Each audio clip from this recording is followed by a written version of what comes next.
I'm Debbie Davidson.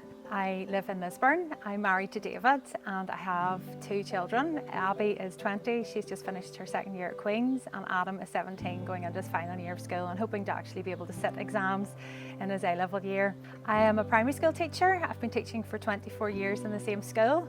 I teach P1 at the moment, and I'm also the special needs coordinator and pastoral leader within the school. I worship in Mays Presbyterian Church, so I would lead the Sunday club there. And I'm also involved in the Lisburn Causeway group for adults with intellectual disability, and in TEO, I'm an associate.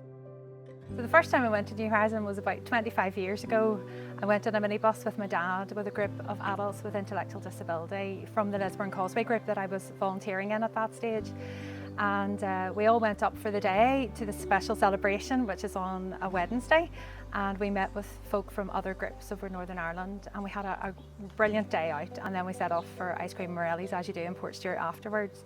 Years after that, we maybe had a visit in the evening sometimes, and it was about 10 years ago that we decided to go as a family with the children, and they were involved in the SU programme there, and we went to the tent, to the seminars, to the evening celebration. And we actually went with my whole family, my brother and his family, and my parents went too. We took a house for the week, and we did that over the last 10 years. So at the moment, I am part of the New Horizon management team with Rosemary Gilmore. Both of us are involved in accessibility, and I got involved in the team just after the summer in 2019. We had a conversation over coffee with Paul Gilmore, and we were asked to consider being part of the management team and to be champions for folk with intellectual and physical disabilities, and to try and be inclusive in everything that we do. Before I became part of the management team, I actually had been involved in helping with the special celebration that I mentioned earlier, and I had been involved through the charity Prospects, and then also with TEO as a volunteer just on the Wednesday morning. I also was a volunteer helping to sell some of the handbooks one year as well. But now, as part of the team, Rosemary and I would try to be champions on the management team and speak up as much as we can into all the different aspects of the event, to try and make sure that we're as inclusive as possible for everyone who has any kind of need. That might involve organising signing for the events, being in touch with and liaising with the person who would take responsibility for that, and also helping with the special celebration with TEO.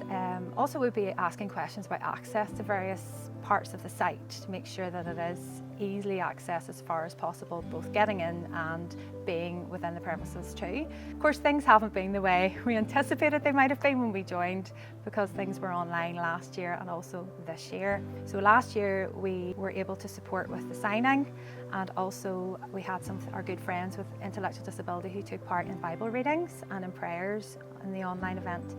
And we hope this year that will also continue. This year we're also planning to have a special celebration online, so that will be available to everyone.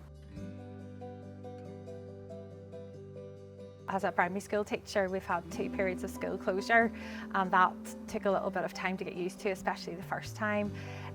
Change for us as a family too, where life became incredibly simple, and that was a good thing. And it really taught us that and reminded us that we can't plan too far ahead, and we do have to trust daily, because we just don't know what's around the corner. My brother and his whole family took COVID at the start of the pandemic. They came through that well, thankfully, and then my parents also took it quite badly at the start of this year. Again, they've come through that well, and we're very thankful to God for that. During the period of COVID, my uncle passed away sadly, and that was difficult with restrictions and just not being able to have family and friends around to support. But again, God has been there for us and taught us to rely on Him. God is a God who loves all of us exactly the same and embraces us all with His all-inclusive love. And that's something that we believe very strongly as we meet together with the rest of the team, and as we look forward and make plans whatever we're doing within New Horizon. We would love to be able to get together again with our friends, and also the SU SEN programme that unfortunately hasn't been able to run for the last 2 years. That would be amazing to be able to have that up and running again next year. But we have to leave that with God, because only He knows what the future holds, so we're trusting Him with that.